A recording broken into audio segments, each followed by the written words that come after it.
Estamos na casa do Senhor. Nós estamos na comunidade adventista do Encontro Vida, que é um lugar para você ser, pertencer e ter o encontro real com o nosso Deus. Amém por isso? Muito obrigado, Rubinho, pelos louvores. Obrigado também à banda. Esses louvores certamente preparam os nossos corações, preparam as nossas mentes para as mensagens, para a mensagem que Deus nos trará e para algumas verdades que Deus gostaria de ensinar para mim, para você, para cada um de nós que está acompanhando nessa manhã. Inclusive você que está acompanhando essa transmissão, que Deus te abençoe onde você estiver e que você esteja sob a proteção do nosso Deus. Esse é o primeiro sábado do ano. E como o primeiro sábado do é muito comum que nós, ao findar de um ano e iniciar o outro ano, nós começamos a fazer um processo de reflexão da nossa vida e começamos a elaborar e começamos a pensar as coisas que são importantes. E eu queria, nessa manhã, pela bondade de Deus, trazer uma palavra que está ali no livro de João, capítulo 8, versículo 38. É um pedacinho bem pequeno de um dos versículos muito marcantes da palavra de Deus. João, capítulo 18, versículo 38. Estamos projetando aqui uma pequena parte desse versículo, mas eu gostaria que nós pudéssemos ler o texto todo. Eu vou pegar aqui a palavra. Todos já acharam?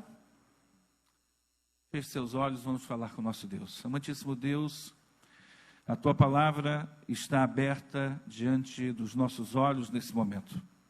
E não temos a ousadia de abri-la sem pedir que Tu possas, meu Deus, nos dar a devida instrução para que a Tua verdade possa ser explicitada diante de cada um de nós, possa ser compreendida e possa ser colocada no nosso viver. É o que te rogamos em nome de Jesus. Amém. Perguntou-lhe Pilatos, que é a verdade? Tendo dito isso, voltou aos judeus e lhe disse, eu não acho nele crime algum. Eu sempre gosto de procurar, dentro do possível, trazer para a igreja e trazer para a comunidade o contexto no qual o autor que disse a palavra que foi registrada ou escreveu aquilo que está sendo lido, o contexto em que essa pessoa estava. Quem era essa pessoa? Porque ao experimentarmos esse entendimento, a nossa visão tende a ser um pouco mais ampliada. E aí nós temos a possibilidade de compreender um pouco melhor aquilo que Deus quer transmitir para cada um de nós. Quem disse essa frase? Pôncio Pilatos. Pôncio Pilatos foi um personagem muito controvertido. Eu já preguei sobre ele aqui, sobre as 4 opiniões que Pôncio Pilatos tinha a respeito de Jesus Cristo. E eu garanto a vocês que essas opiniões surpreenderão a muitas pessoas que às vezes não olham a Bíblia com um cuidado um pouquinho maior e tentando compreender o que estava por trás dos pensamentos daquela pessoa. E para tentar entender um pouquinho o contexto em que Pôncio Pilatos estava envolvido, eu quero trazer para cada um de nós um contexto que está ali no livro O Desejado de Todas as Nações. Um rápido parênteses, O Desejado de Todas as Nações é um livro escrito por uma autora chamada Ellen White, onde nós, da comunidade adventista, acreditamos que foi uma mulher inspirada por Deus e escreveu dezenas de livros, milhares de escritos, em várias áreas. E muitos dos seus escritos anteciparam descobertas científicas que vieram a ser confirmadas décadas depois. No livro O Desejado de Todas as Nações, no capítulo 77, Ellen White abre um pouquinho para a gente os bastidores dos momentos que antecederam essa frase. Na verdade, ela abre para nós um pouquinho dos bastidores do julgamento de Jesus Cristo.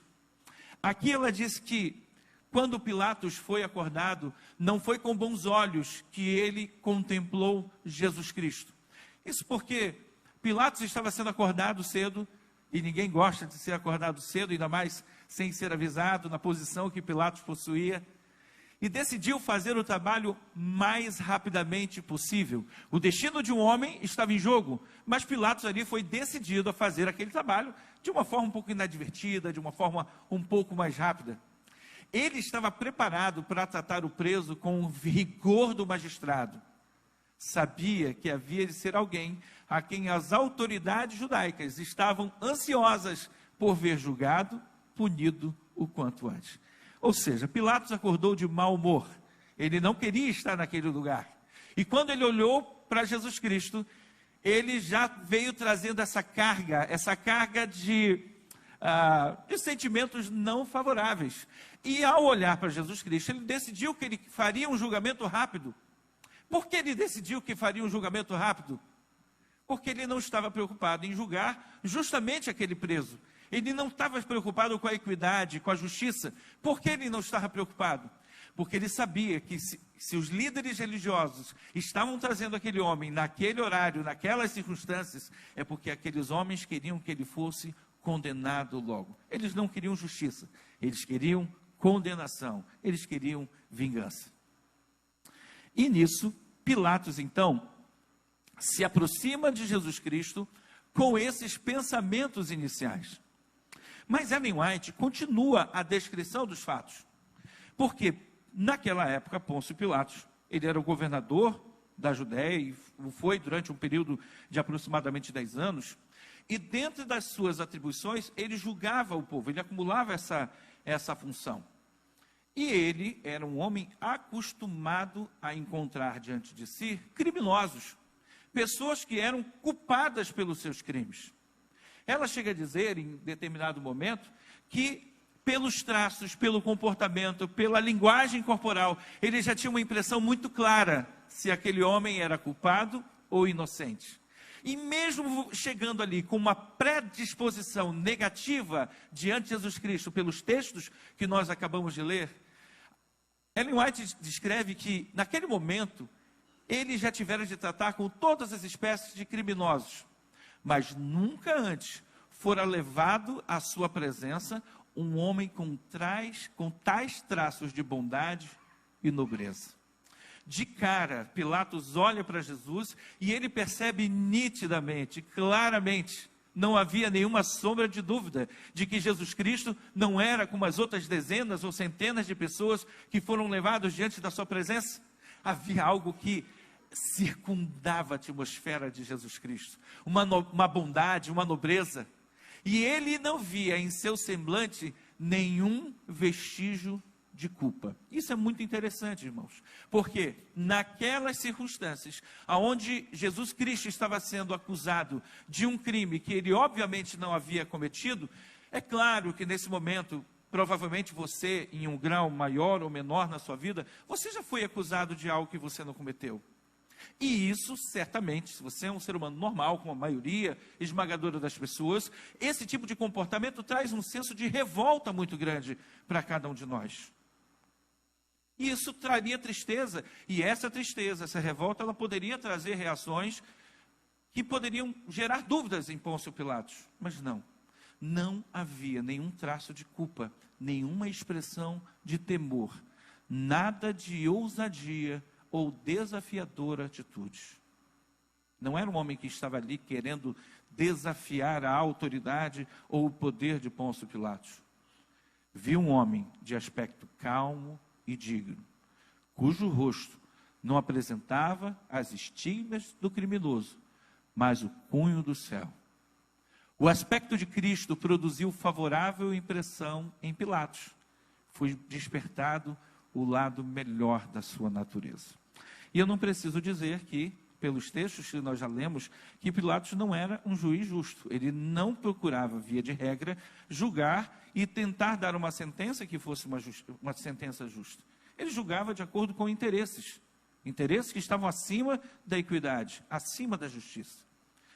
Mas mesmo sabendo que os líderes religiosos queriam criminalizar, queriam culpar, queriam condenar Jesus Cristo, toda a atmosfera que circundava Jesus Cristo, ela foi uma atmosfera que trouxe o melhor do lado de Pilatos. E ele não era um homem bom, ele não era um homem justo. Esse lado favorável da personalidade dele não era um lado aflorado, não era um lado evidente, não era um lado perceptível para as pessoas, porque praticamente ele não existia. Mas os poucos segundos que ele olhou Jesus Cristo e que ele percebeu a atmosfera de Jesus Cristo, ele percebeu que estava diante de um homem inocente. E aí eu vou me desviar um pouquinho do outro sermão e vou para o ponto aonde nós queremos refletir um pouquinho mais nessa manhã. O que é verdade?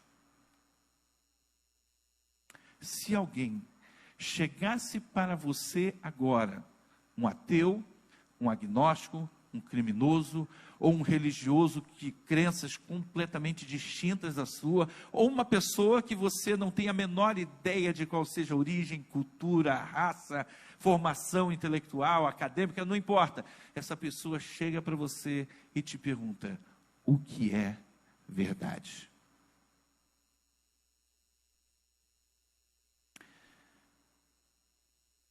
Existem maneiras de você responder isso. Você pode responder olhando e colocando a lente da filosofia, que é algo fantástico, algo muito importante, mas que, se não for bem cuidada, ela nos desvirtuará daquilo que Deus realmente quer. Existem dezenas, centenas de possibilidades de respostas. E quando nós pensamos nessa frase, que é verdade, nós pensamos um pouquinho na expressão de Pôncio Pilatos. Pilatos estava ali naquele momento, sendo apresentado diante dele um monte de provas que ele sabia que eram provas não verdadeiras, que eram provas fabricadas para condenar um homem inocente.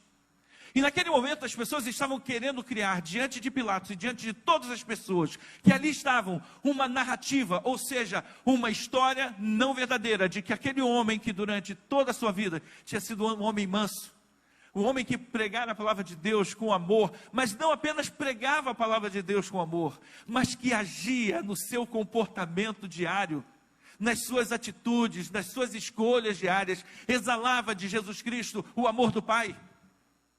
Em todos os momentos, em todas as atividades, Jesus Cristo era um homem cuja personalidade, cujo caráter, cuja própria vida, nos seus milagres, nas multiplicações dos pães e dos peixes, na cura das pessoas, na ressurreição de Lázaro, percebia que em Jesus Cristo havia um DNA celestial.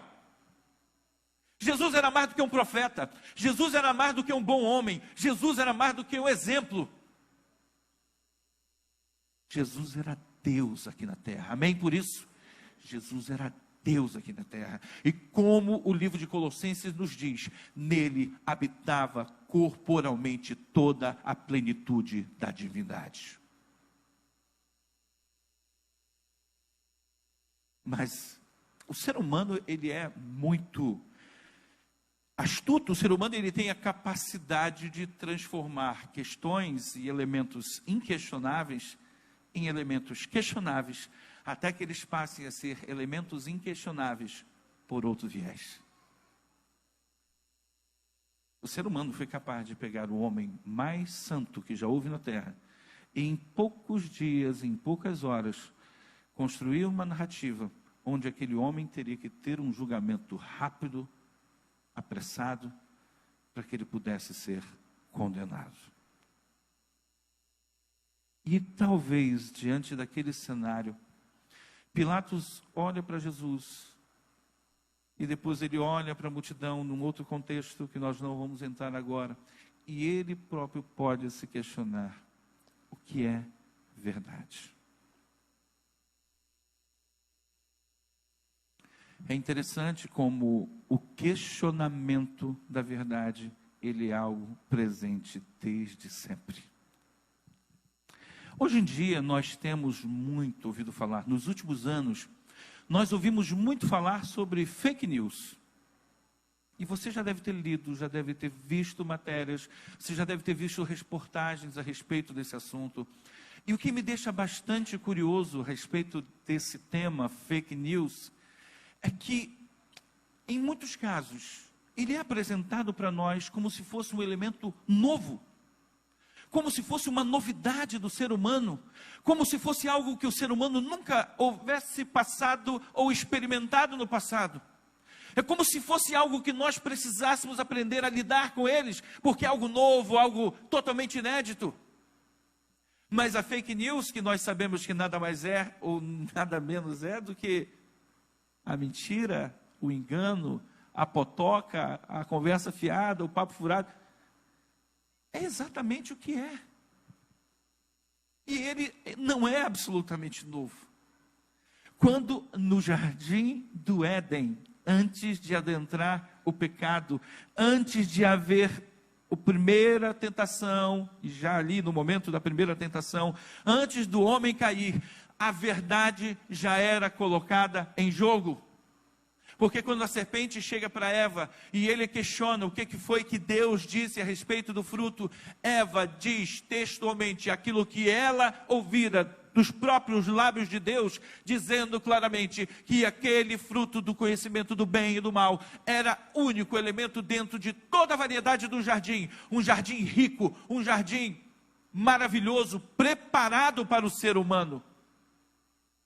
Mas havia uma restrição dada pelo próprio Deus. E naquele momento, quando Eva reproduz as orientações que ela havia recebido de Deus, ela ouve então a primeira contestação de fatos inequívocos.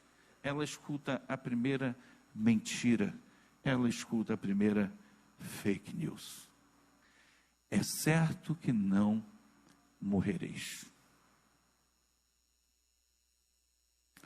É certo que não morrereis. E é incrível que os resultados disso nós sabemos muito bem, porque nós sentimos ele no dia a dia. Nós sabemos que os efeitos daquele diálogo, sabemos que os efeitos daquela mentira, os efeitos daquelas escolhas que foram tomadas coletivamente, porque não foi apenas Eva que tomou aquela decisão, mas Adão, de forma subsequente, também tomou. Nós sabemos a devastação que isso trouxe, não apenas para o planeta Terra, mas para o universo. Porque, como diz o livro de Apocalipse, houve peleja no céu. É algo um pouco difícil de nós lidarmos com esse pensamento. Que um lugar que a gente comumente ouve falar que é um lugar santo, puro, perfeito, de perfeita paz e harmonia, o nosso cérebro às vezes tem uma certa dificuldade de criar esse contexto, onde no céu, nesse lugar tão puro e perfeito, houve peleja. Mas mais do que peleja, antes de haver peleja, houve a mentira, houve o engano, houve a contrafação. E isso trouxe consequências, expulsando do céu o dragão, com a terça parte dos seus anjos. E foi expulso o grande dragão, a antiga serpente que se chama Diabo, o sedutor de todo mundo. Sim, foi atirado para a terra com os seus anjos. O pecado e suas consequências. A mentira e as suas consequências. A mentira não é uma invenção humana. Nós, seres humanos, nos tornamos muito bons em mentira, mas ela não foi fabricada por nós. A mentira é um elemento que ela vem de um ser que um dia já esteve diante da presença de Deus. E por que é importante compreender esse contexto? Porque quando nós entendemos e percebemos a origem da mentira, nós começamos a compreender os riscos que ela traz. E de uma forma bem rápida e bem superficial, eu queria abordar um pouquinho sobre duas facetas que a não-verdade ou que a mentira se apresenta diante de nós. Uma delas é a meia-verdade, ou são as meias-verdades. E certa vez eu fiz uma pergunta e eu queria reproduzir para você agora. Essa pergunta de reflexão que você pode me responder se você quiser agora, ou pode tê-la num contexto mais interno. Na sua opinião, o que é o pior? Uma mentira ou uma meia-verdade? Vou trazer para um outro contexto social, que eu acho que vai ser um pouquinho mais fácil de nós compreendermos. Na sua opinião, o que é pior? Um inimigo ou um falso amigo? Hein? Quem gostaria de responder? O inimigo ou um falso amigo? O que é pior? Mas por que um falso amigo? O inimigo é inimigo, ele é perigoso. Ele não seria pior do que um falso amigo? Por que um falso amigo é mais perigoso? Porque um falso amigo, você, em certo sentido, se você não souber que ele é falso, você confia nele. Na verdade, a nossa relação com o inimigo, e o cristão, tanto quanto possível, deve procurar não ter inimigos, porque o amor de Jesus Cristo deve estar em nossos corações, deve permear os nossos comportamentos. Mas quando numa relação você tem uma pessoa que declaradamente não gosta de você, quando você tem uma pessoa que você sabe que ela quer o seu mal, que ela quer apenas uma oportunidade para destruir você, o que você vai fazer com essa pessoa? Você vai conviver com ela se não for necessário? Você vai contar os seus segredos para ela? Você vai dar as costas para o seu inimigo, dando a ele a oportunidade, fisicamente ou metaforicamente, para ele lhe atacar? Não, porque o seu inimigo é o quê? É o seu inimigo, e você já tem a crença, e você já tem a convicção, de que essa pessoa é uma pessoa que você tem que ter um certo cuidado, você tem que ter, até em determinados contextos, um certo distanciamento, porque você sabe que se você não cuidar, você se prejudicará. Mas um falso amigo não. Um falso amigo, ele almoça na tua casa. Por que almoçar na casa da é algo tão importante? Tem um provérbio que diz o seguinte: se você quer conhecer uma pessoa, coma 1 quilo de sal com ela. Você já ouviu esse provérbio? O que quer dizer isso, hein? Você vai sentar com uma pessoa, ela senta numa cadeira no outro, abre uma saca lá de 10 quilos de sal e você vai metendo a colher. É óbvio que não é isso que o provérbio quer dizer. O que isso representa?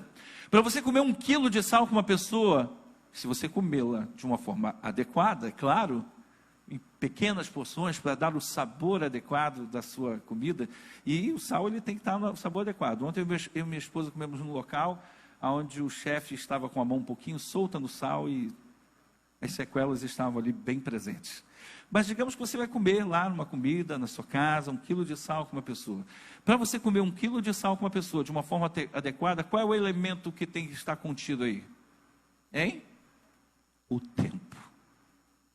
Para comer 1 quilo de sal com uma pessoa, você vai levar tempo. Você precisa conhecer, você vai conhecendo os hábitos. Nós, socialmente falando, nós somos pessoas que nos apresentamos diante do público de uma certa maneira. Isso é natural dentro das relações sociais. Quando nós estamos em casa, nós não usamos um sapato social. As mulheres não usam o salto que elas usam. E eu, sinceramente, do fundo do meu coração, eu sou uma pessoa admirador das mulheres que usam salto alto. Eu não sei como é que vocês conseguem. Uma vez eu até tentei experimentar, mas não ia pegar bem. Mas eu fiquei olhando, porque é muito equilíbrio, é muita força, né? As mulheres realmente são fantásticas disso. Mas as mulheres na sua casa não usam salto alto, né? Às vezes não usa aquele penteado que vai para a rua, já vem descabelado e tal. Quando você está com um amigo, você fica mais o quê? Você fica mais à vontade, você passa o quê? Aguarda, porque é uma pessoa que você julga que seja uma pessoa de confiança. E se essa pessoa que você julga que é de confiança, pega elementos e informações fundamentais a teu respeito e usa contra você, é muito complexo. Tem uma música da época que eu não era cristão, que eu gostava muito, uma frase, uma música que um cantor dizia o seguinte: quero ter alguém com quem conversar, alguém que depois não use o que eu digo contra mim. Então, quando você tem um amigo, você quer uma pessoa em que você possa abrir a sua mente, você possa abrir o seu coração. Eu acho que esse exemplo do amigo nos ajudou a entender um pouquinho o risco de um falso amigo em relação ao inimigo. Agora vamos trazer para o contexto das verdades. Uma falsa mentira, muitas vezes, ela vem contendo elementos de verdade. Ela vem às vezes numa capa, elas vêm às vezes numa ideia que parece ser algo verdadeiro, que parece ser algo inclusive bom, algo que é na cabeça de alguns irrefutável, mas na verdade o que está por trás são conceitos que não são conceitos corretos, que são conceitos que querem destruir e minar a nossa fé, e minar aquilo que nós cremos na palavra de Deus. Vou dar um exemplo aqui para vocês. Eu nem havia imaginado isso, mas vou dar um exemplo agora. E os nossos pastores, inclusive eu, estamos à disposição para esclarecer esse tema, caso você que está em casa, ou você que está aqui, tenha alguma dúvida teológica a respeito do assunto. Mas a crença de que todas as pessoas, quando morrem, vão para o céu, é uma crença satânica. Porque independente do tipo de vida que a pessoa tenha vivido, independente das escolhas que ela tenha feito, independente da vida que ela tenha levado, ou do relacionamento, ou da falta do relacionamento que ela teve com Deus, não importa, o destino de todos é o céu. Ora, traga comigo esse elemento. Se o destino de todos é o céu, independente do que nós façamos aqui nessa vida, o que vai acontecer com o cristão? Se ele acreditar nessa crença que possui elementos verdadeiros, não, porque Deus é amor. Então, se Deus é amor, Ele não vai destruir ninguém. Deus é amor, isso é uma verdade? É uma verdade contida dentro de um elemento que ele é falso. E ele conduz de uma forma perigosa a uma interpretação ou a um entendimento incorreto sobre a doutrina do estado dos mortos. E eu repito, se você não tem o entendimento desse assunto, os nossos pastores da comunidade, nós anciãos, estamos à inteira disposição de esclarecer e dirimir as dúvidas que você possa ter a respeito desse assunto. Uma meia-verdade, ela é muito perigosa, porque ela vai te conduzindo a um estágio de letargia, a um estado de paralisação. Muitas escolhas erradas podem ser tomadas, e o inimigo é muito bom nisso. Ele se especializou durante milênios. Gente, nós temos que entender que a luta que nós temos contra o diabo é uma luta desigual em relação à verdade. É uma luta desigual. E eu vou te explicar por que é uma luta desigual. O diabo, ele é muito mais poderoso do que nós. O diabo, ele é muito mais inteligente do que nós. O diabo, olha só que coisa, ele te conhece mais do que você mesmo. E é curioso isso, porque às vezes nós acreditamos coisas ao nosso respeito que são falsas. Eu já vou falar um pouquinho sobre isso. Mas ele sabe, o diabo, ele não lê pensamentos. Mas existem técnicas muito desenvolvidas que você, pelos trejeitos do rosto, pelo comportamento, pela respiração, você consegue identificar com um grau de certeza muito grande o que a pessoa está pensando, ou se ela está mentindo ou falando a verdade. E claro que o maior especialista nisso é o diabo. A nossa guerra contra o diabo, ela é desigual. Não há como vencer a batalha contra o diabo. Jorge, no primeiro sábado do ano, você vem aqui dizer para a gente que não tem como vencer a guerra contra o diabo? Eu afirmo, não há. E a Bíblia diz isso. Por isso que nós não podemos combater o combate contra o diabo conosco mesmo, em relação à nossa própria força, porque nós não temos condições. Se você disser, eu não cometo pecado, se você disser, eu não caio nessa tentação, você é mentiroso, assim como eu seria, se assim o fizesse. Só há uma maneira de vencer o diabo, é se firmando no Senhor, porque Ele tem a força, Ele tem o poder, Ele tem o conhecimento, Ele tem a capacidade de vencer essa batalha por nós. Amém por isso, amigos? Amém. As meias verdades são perigosíssimas, e a palavra de Deus diz, lá em Mateus capítulo 24, que se fosse possível, até mesmo os santos seriam enganados de tão bom que o terrível inimigo é nessa questão. Mas existe um outro elemento também, e esse elemento ele tem crescido nas nossas gerações, e ele cresce sobre muitos aspectos.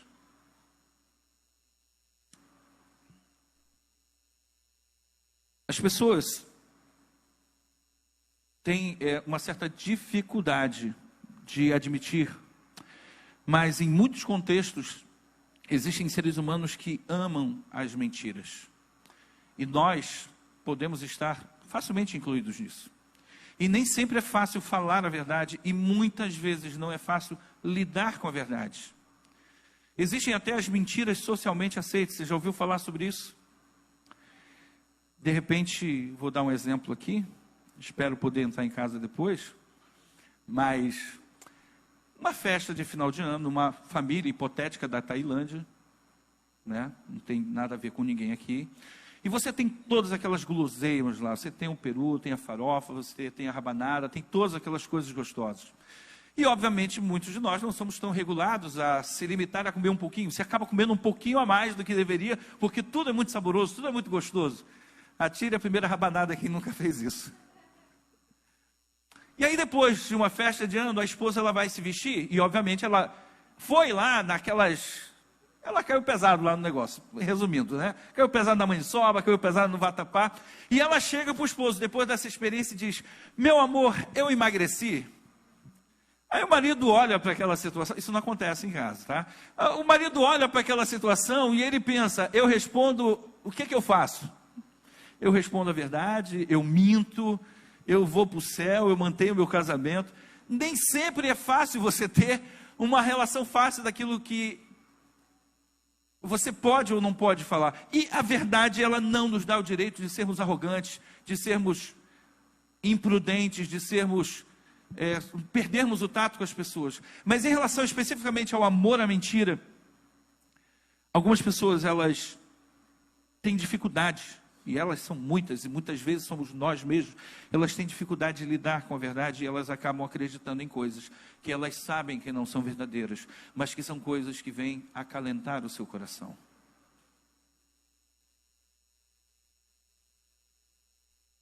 Às vezes é aquele diabético que diz que o doce não faz mal, mas ele sabe que faz mal.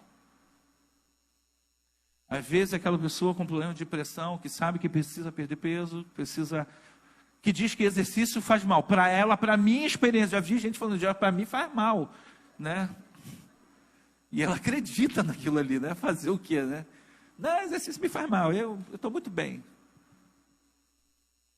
E aí, em alguns casos, isso sai muito mais a nível de exemplos que nós estamos colocando, mais simples, e eles começam a ter exemplos de questões mais complexas. Por que você acha que tem tantas religiões, sendo que a Bíblia é uma só? Tantas religiões cristãs, sendo que a Bíblia é uma só? Em alguns casos, você percebe interpretações diferentes mesmo, são conceituais diferentes. Mas será que não existem pessoas? E será que será que em certo sentido não temos um pouco disso em nós? Será que pessoas que olham para a Bíblia e veem algumas orientações claras na palavra do Senhor, e elas começam a não acreditar nessas orientações, porque essas orientações ou esses mandamentos não vão ao encontro com o seu gosto ou com a sua vontade. A pessoa no fundo do coração sabe que é errado, mas não consegue deixar. E pior do que não conseguir deixar, ela começa a interpretar aquele comportamento que claramente na Bíblia é um comportamento, uma atitude, uma decisão pecaminosa. E ela começa a reescrever isso de acordo com o seu gosto. Em determinada época da minha vida, eu convivia com um amigo, um grande amigo, na época da faculdade. Ele era de uma outra religião. E num dado momento, nós começamos a conversar muito sobre... Porque, obviamente, era algo que chamava muita atenção. E ele brincava, o Jorge tem privilégios, porque ele vem para a faculdade segunda a quinta, mas nas sextas-feiras ele não aparece aqui. É um dilema que os adventistas passam, de uma forma muito corriqueira. E ele até dizia, Jorge, você tem privilégio? Eu falei, mas não tenho privilégio. Eu pago o mesmo valor que você e assisto menos aula que você. Aonde que está o privilégio? E num dado momento da nossa amizade, ele começou a frequentar minha casa, eu comecei a frequentar a casa dele. Ele era um empresário e ainda é um empresário muito próspero lá na cidade de São Luís. E nós começamos a conversar um pouquinho sobre a doutrina, o mandamento do sábado, para falar a verdade. E nós conversávamos, em vários momentos, nós conversávamos ali sobre o sábado. E eu mostrei para ele diversos textos, e ele fazia perguntas, e nós conversávamos, e orávamos, e tivemos umas longas conversas a respeito disso. Até que um dia, esse meu amigo chegou para mim e disse o seguinte: George, eu estou convencido de que realmente você me mostrou na palavra de que o sábado é o dia de guarda, conforme está explicitamente exposto na palavra de Deus. Mas no meu coração, eu não quero observar este dia. Perceba a guerra entre a razão e os sentimentos. Nós temos que ter muito cuidado com os nossos sentimentos, irmãos. Nós não somos só razão e nós também não somos só sentimentos. Qualquer coisa, muito para um lado, para o outro, ela não é o plano de Deus para a nossa vida. Nós somos um misto disso.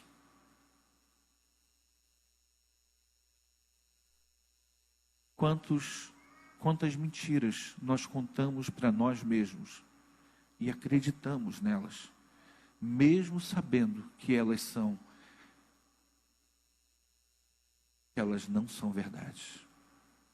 Não estou querendo apontar um dedo para ninguém, porque eu não conheço a sua vida privada, não conheço as suas crenças individuais, mal conheço as minhas. Mas nós, seres humanos, nós temos que ter muito cuidado, porque esse período da época, da vida que nós estamos vivendo agora, ele nos traz essa dificuldade.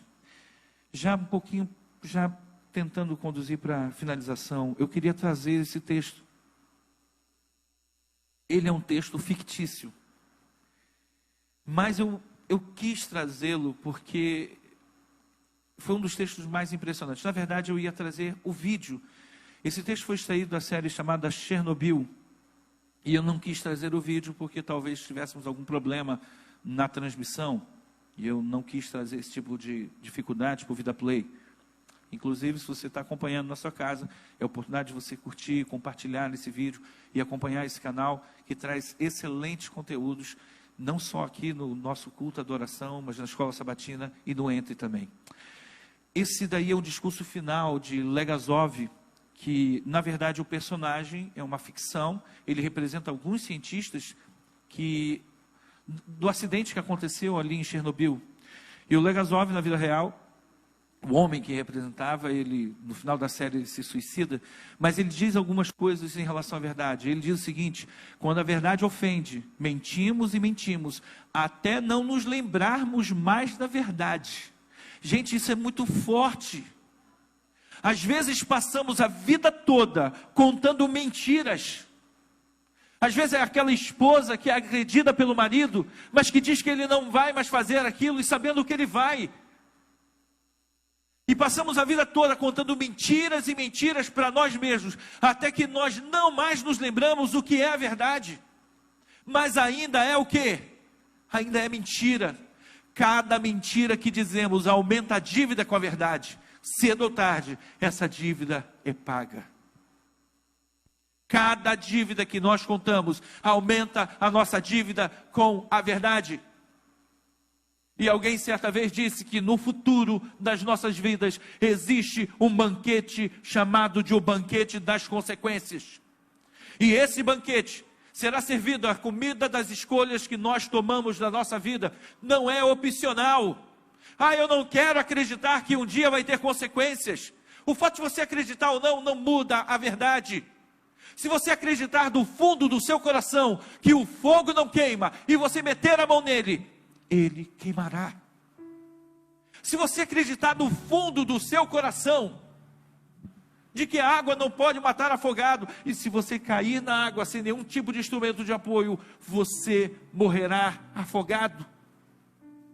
Você tem o direito de acreditar que Deus não existe. Você tem o direito de acreditar que este livro é um livro de mentiras, é um livro de fantasias, é um direito seu.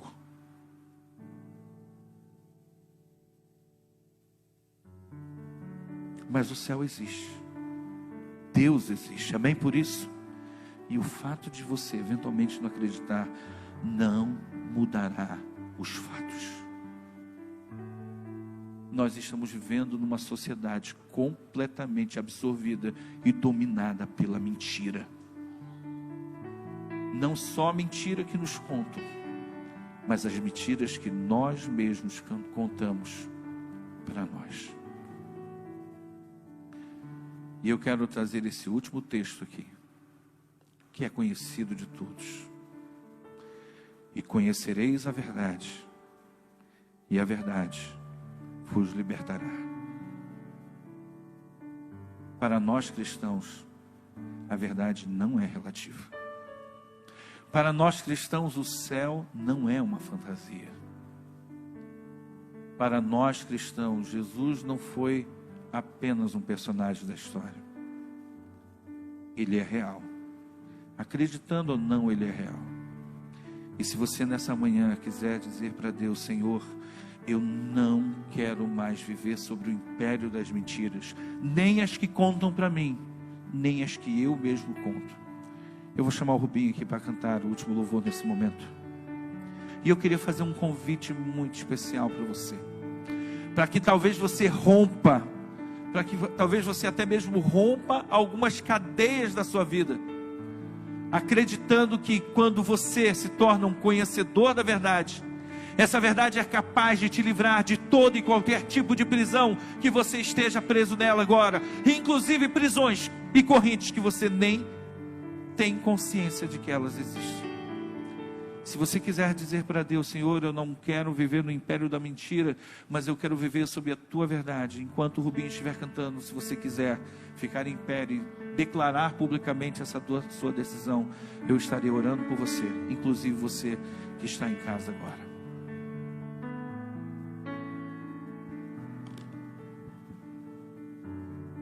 Vamos finalizar essa canção, esse culto, uma canção cantando sobre a vontade de Cristo.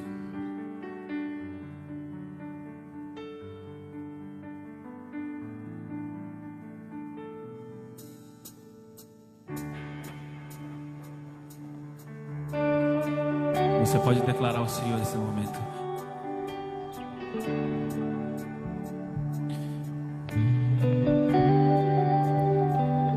Te amo, Deus, tua graça nunca falha. Todos os dias eu estou em tuas mãos. Desde quando me levanto até eu me deitar, eu cantarei da bondade de Deus.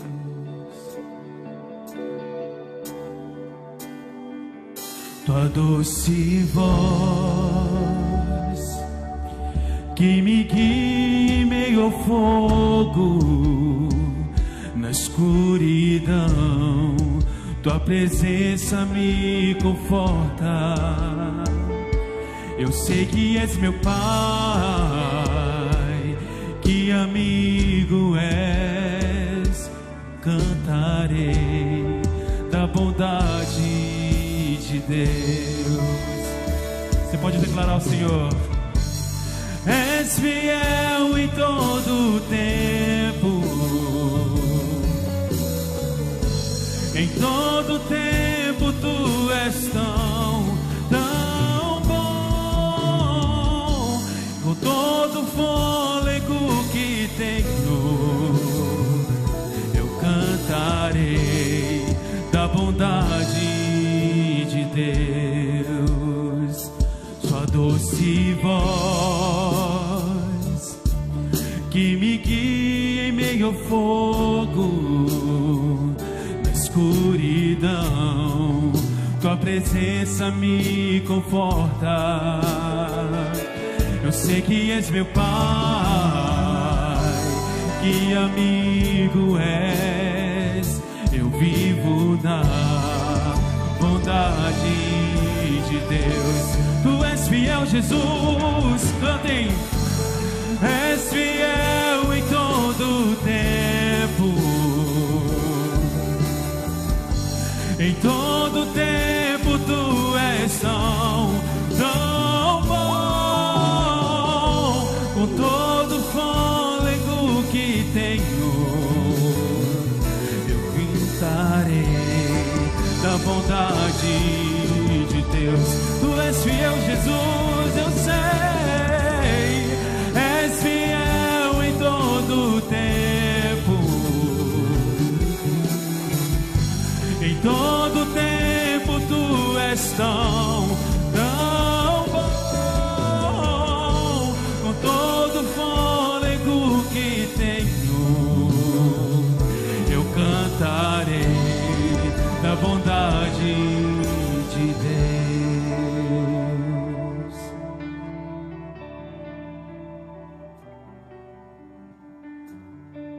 Deus é fiel conosco o tempo todo, ou todo o tempo. Nós precisamos ser fiéis a Ele. E nós precisamos ser leais a nós mesmos. A guerra contra a mentira e os enganos e os auto-enganos é uma guerra difícil. Mas pelo poder e pelo sangue de Jesus Cristo, é uma guerra capaz de ser vencida. Louvado seja Deus pela sua decisão. E que o ano de 2023 e o restante da sua vida sejam pautadas pela verdade de Jesus Cristo, que libertará a vida de cada um de nós. Vamos orar. Santo Deus e eterno Pai que está nos céus, muito obrigado, meu Deus, porque nessa manhã de sábado, ao estarmos na tua casa de oração, ao abrirmos a tua palavra, nos confrontamos com vários versículos que colocam em nós a reflexão de quais as verdades que nós temos trazido para a nossa vida, de quais as verdades que nós temos colocado em prática no nosso viver. Nós te suplicamos, meu Deus, porque somos meninos espirituais. Nós te suplicamos, meu Deus, que o teu Santo Espírito nos dê sabedoria, força e discernimento para entender os enganos do inimigo e para também, meu Deus, entender os nossos próprios enganos quando nós tentamos nos auto-sabotar. Queremos a tua palavra, meu Deus, porque ao conhecer a tua palavra, nós seremos plenamente livres e libertos. Fique com a tua igreja, fique com a comunidade adventista do Encontro Vida. Fique com cada pessoa que está acompanhando nesse momento. Que nossas vidas sejam transformadas para até aquele dia glorioso, quando nós nos encontrarmos contigo nos céus, com poder e muita glória. E estaremos contigo para todo sempre. Em nome de Jesus nós te louvamos. Amém. Que a graça de Jesus Cristo, que o amor de Deus o Pai e que a comunhão do seu Santo Espírito possa nos dar a sua tão bendita e tão almejada paz. Deus abençoe a todos. Tua bondade me seguirá, Senhor. Tua bondade me seguirá, Senhor. Eu me rendo a ti e dou meu ser, me entrego tudo a ti.